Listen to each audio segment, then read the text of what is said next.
नमस्कार। आज हम समुच्चय के बारे में पढ़ेंगे। कक्षा 11वीं का पहला अध्याय समुच्चय, जिसे हम अंग्रेजी के अंदर सेट के नाम से भी जानते हैं। यह सिद्धांत जर्मन गणितज्ञ जॉर्ज कैंटर द्वारा स्थापित किया गया था, यानी विकसित किया गया था। त्रिकोणमितीय श्रृंखला पर समस्याओं पर काम करते हुए इन्हें इसका सबसे पहले सामना करना पड़ा। उन्होंने कई अमूर्त समुच्चयों के विभिन्न गुणधर्मों के अनेक शोध पत्र भी प्रकाशित किए हैं। इसके अलावा कई विरोधाभास भी किए गए। कई गणितज्ञों और तर्कशास्त्रियों द्वारा विरोधाभास किए गए, जिसमें सबसे ज्यादा प्रसिद्ध रसल विरोधाभास है, जिसे अंग्रेजी में आप रसल पैराडॉक्स के नाम से भी जानते हैं। इसके बावजूद सेट सिद्धांत वर्तमान गणित का मूलभूत हिस्सा है। ये कई शाखाओं में इस्तेमाल किया जाता है, जैसे ज्यामिति, अनुक्रम, संबंधों इत्यादि। दैनिक जीवन में भी इसके कई उदाहरण आप देखेंगे, जैसे कि किसी भी लेखक के उपन्यासों का समूह, आपकी कक्षा में पढ़ने वाले बच्चों का समूह, ये दोनों ही क्या हैं? समुच्चय का उदाहरण। तो समुच्चय क्या है? आइए इसकी परिभाषा देखें। परिभाषा कहती है, वस्तुओं के सुपरिभाषित संग्रह को हम समुच्चय कहते हैं। जैसे कई उदाहरण आप और देख सकते हैं। अंग्रेजी वर्णमाला के स्वर यानी AEIOU, विभिन्न प्रकार के त्रिभुज और संख्या 2 10 के अभाज्य गुणनखंड, ये सभी हमारे उदाहरण हैं एक समुच्चय के। गणित में भी आपने कई समूह पढ़े हैं संख्याओं के, जो कि समुच्चय हैं, जो कि प्राकृत संख्याओं का समुच्चय यानी the set of natural numbers, पूर्णांकों का समुच्चय, परिमेय संख्याओं का समुच्चय, वास्तविक संख्याओं का समुच्चय, धन पूर्णांकों का समुच्चय, धन परिमेय संख्याओं का समुच्चय एवं धन वास्तविक संख्याओं का समुच्चय। तो बच्चों, प्रश्न उठता है कि क्या सारे संग्रह और समूह को हम समुच्चय कह सकते हैं? नहीं। इस बिंदु पे ध्यान देंगे कि अगर मैं आपको कहूं कि किन्हीं 5 विख्यात गणितज्ञों के आपको समूह बनाना है, तो वह क्या होगा? वह एक व्यक्ति से दूसरे व्यक्ति में भिन्न पाएगा। क्यों पाएगा? क्योंकि आप देख सकते हैं कि विख्यात गणितज्ञों को निर्माण करने का जो मापदंड है वह अलग अलग है, ये सुपरिभाषित नहीं है, इसीलिए ये समुच्चय भी नहीं है। तो वस्तुओं के सुपरिभाषित संग्रह को ही हम समुच्चय कहते हैं। आइए इस पे एक उदाहरण भी लेते हैं। इसके अंदर हमें निम्न जो समूह या फिर संग्रह दिए हुए हैं, हमें बताना है कि कौन सा संग्रह हमारा समुच्चय है या समुच्चय नहीं। पहला देखेंगे, जय अक्षर से प्रारंभ होने वाले वर्ष के सभी महीनों का संग्रह। जय अक्षर से जो प्रारंभ होते हैं महीने किसी भी एक वर्ष में, वो कौन कौन से हैं? जनवरी, जून और जुलाई। ये क्या है? सुपरिभाषित है। हाँ, ये एक समुच्चय है। दूसरा देखेंगे, भारत के 10 सबसे अधिक प्रतिभाशाली लेखकों का संग्रह। अधिक प्रतिभाशाली, इसका मापदंड सुपरिभाषित नहीं है, तो ये समुच्चय नहीं है। विश्व के सबसे सर्वश्रेष्ठ 11 बल्लेबाजों का संग्रह। सबसे सर्वश्रेष्ठ 11 बल्लेबाज, सर्वश्रेष्ठ, फिर से क्या है? ये सुपरिभाषित नहीं है और ये संग्रह समुच्चय नहीं है। आपकी कक्षा के सभी बालकों का संग्रह समुच्चय है। 100 से कम सभी प्राकृत संख्याओं का संग्रह समुच्चय है। लेखक प्रेमचंद द्वारा लिखित उपन्यासों का संग्रह, जैसे हमने पहले पढ़ा था, ये भी एक समुच्चय है। और आखिरी, विश्व के सबसे अधिक खतरनाक जानवरों का संग्रह। सबसे अधिक खतरनाक जानवर सुपरिभाषित नहीं है, अतः ये एक समुच्चय नहीं है। तो ये आप देख सकते हैं इन सभी में कि कौन कौन से हमारे संग्रह है, समुच्चय हैं और कौन से समुच्चय नहीं। बच्चों, आगे बढ़ने से पहले हम कुछ बिंदुओं पे ध्यान देंगे। वो बिंदु क्या हैं? देख सकते हैं, वस्तुएं, अवयव, सदस्य तथा तत्व, ये सभी हम प्रायवाची मानेंगे। समुच्चय के प्राय अंग्रेजी वर्णमाला के जो बड़े अक्षर हैं, यानी capital letter A, B, C, इनसे सबको हम निरूपित करते हैं। समुच्चय के सभी अवयवों यानी जो उसके सदस्य हैं, जिसे हम अंग्रेजी में एलिमेंट्स कहते हैं, उन्हें हम अंग्रेजी वर्णमाला के छोटे अक्षरों से प्रदर्शित करते हैं, जैसे small letter A, B, X, Y, Z आदि। अब हम निरूपित की बात कर रहे हैं तो देखते हैं निरूपित की विधि क्या है। किसी भी समुच्चय को हम दो रूपों से निरूपित कर सकते हैं। वे क्या है? रोस्टर रूप या फिर सारणीबद्ध रूप, और दूसरा समुच्चय निर्माण रूप। आइए सबसे पहले पढ़ते हैं रोस्टर रूप। इसके अंदर हमें क्या करना है? ध्यान देंगे, जैसे कि इसका नाम है सारणीबद्ध, यानी हमें इसके सबसे पहले क्या करना होगा? अवयवों को सूची में डालना होगा। समुच्चय के सभी अवयवों को सूचीबद्ध किया जाता है। फिर हम सारे अवयवों को पृथक करते हैं। पृथक यानी अलग अलग करेंगे, और किससे करेंगे? अर्धविराम यानी कॉमा से। अर्धविराम द्वारा पृथक किए जाते हैं, और उसके बाद पूरा ही कथन हम किस में डालेंगे? मझले कोष्टक। मझले कोष्टक जिसे हम कर्ली ब्रैकेट्स भी कहते हैं, जो कि आप यहां देख सकते हैं। ठीक, तो हमें क्या करना है? सबसे पहले सूचीबद्ध, फिर सारे के सारे अवयवों को अलग अलग करना है अर्धविराम से, और फिर मझले कोष्टक के बीच में हमने अपना कथन डालना है। उदाहरण देखेंगे। पहला उदाहरण संख्या 2 10 के अभाज्य गुणनखंड। 2 10 के अभाज्य गुणनखंड कौन कौन से हैं? सूचीबद्ध कर लेते हैं।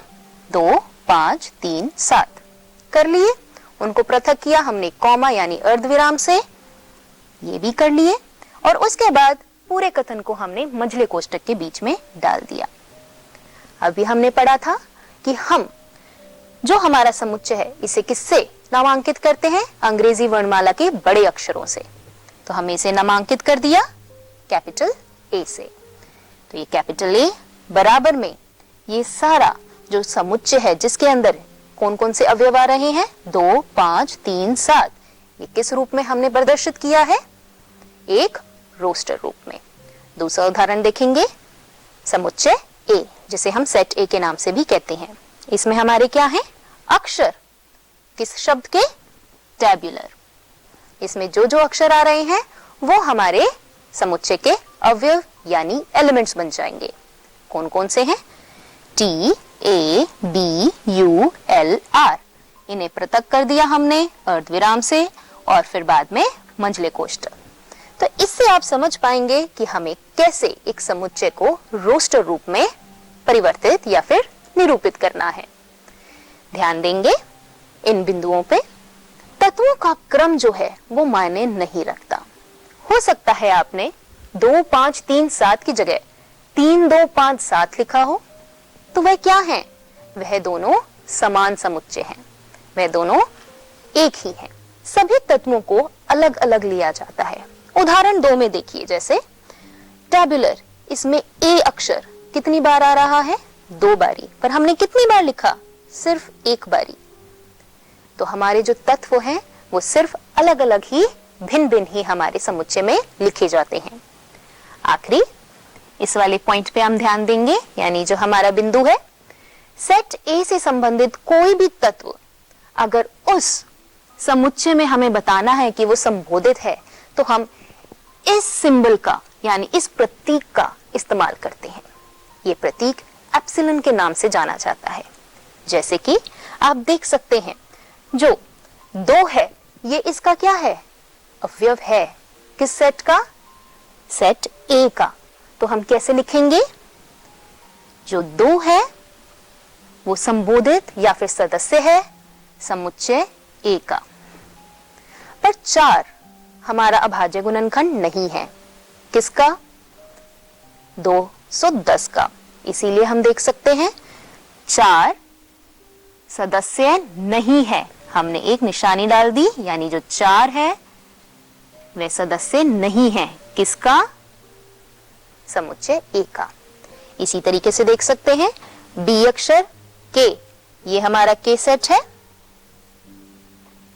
ये हमारा K सेट है, इसका सदस्य है, तो इसीलिए हमने लिख दिया B सदस्य किसका है? सेट K का। इसे हम अंग्रेजी में belongs to भी कहते हैं। आशा करते हैं आपको इतना भी समझ में आया होगा। आगे अब हम पढ़ेंगे अपना अलग रूप, जो है समुच्चय निर्माण रूप। अब इसमें क्या करना होता है? किसी भी समुच्चय के सभी अवयवों को एक सर्वनिष्ठ गुणधर्म होता है जो समुच्चय के बाहर के किसी भी अवयव में नहीं होता।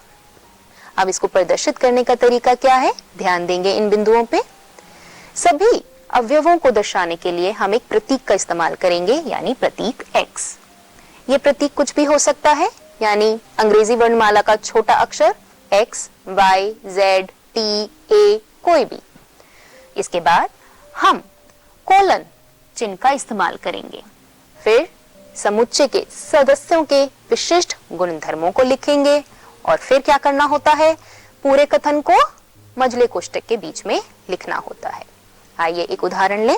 उदाहरण में आप देख सकते हैं ये समुच्चय A जिसमें हमारे पास कुछ संख्याएं हैं, वह क्या है, 1/4, 1/9, 1/16 एवं 1/25।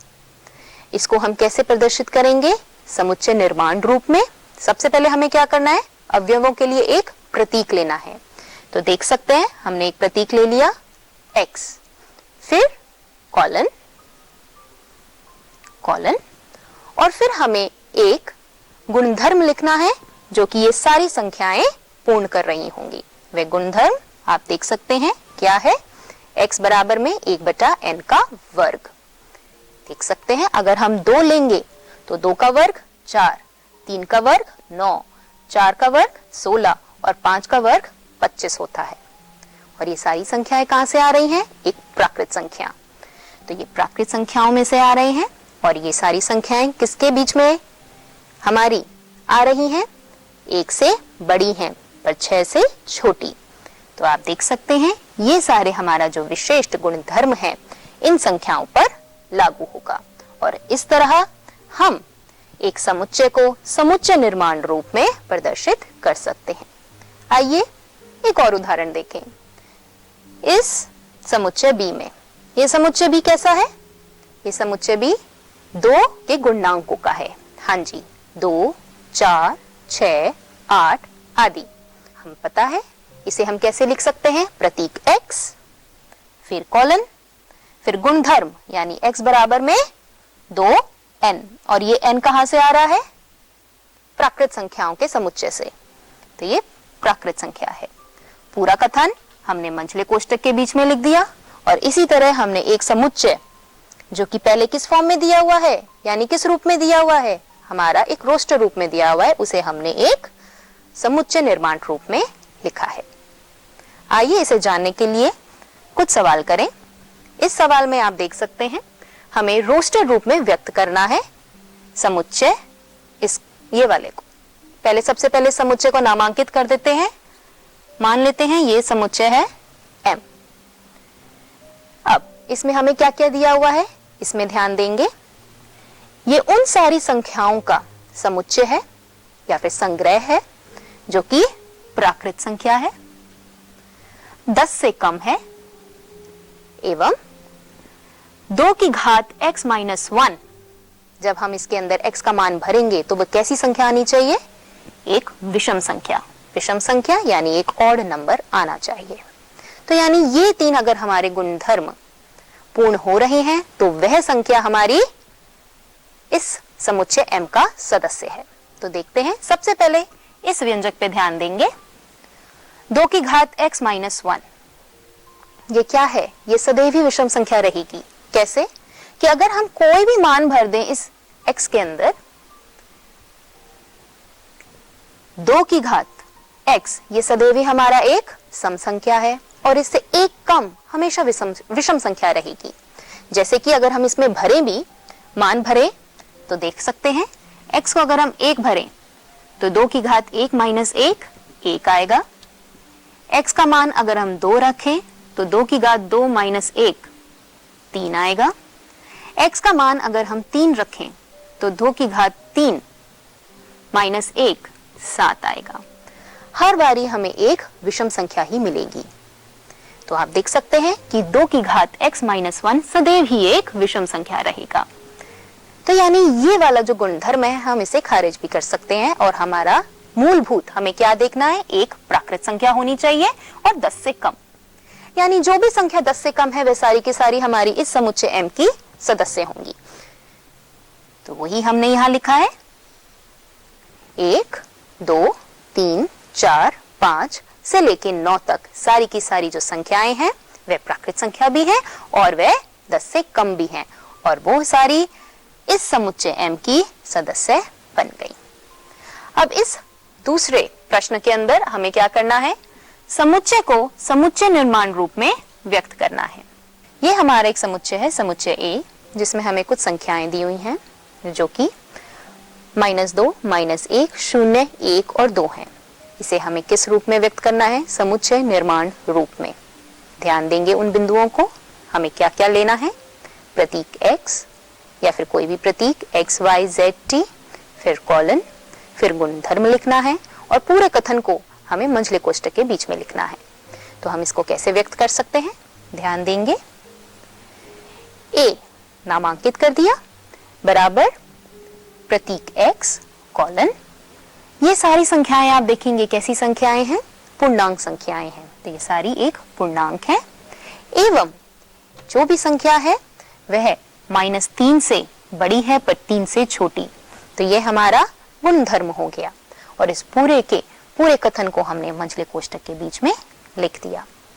ध्यान देंगे हम इस रूप को किसी और तरीके से भी व्यक्त कर सकते हैं, जैसे कि ये a बराबर में प्रतीक x कोलन और फिर हमारी जो संख्या है वो पूर्णांक संख्या है पर इस विशेष गुणधर्म को भी पूर्ण कर रही है। आप देखेंगे अगर हम कोई भी संख्या डालें इसके अंदर x के मान में तो वह 4 से छोटी होगी या फिर उसके बराबर होगी।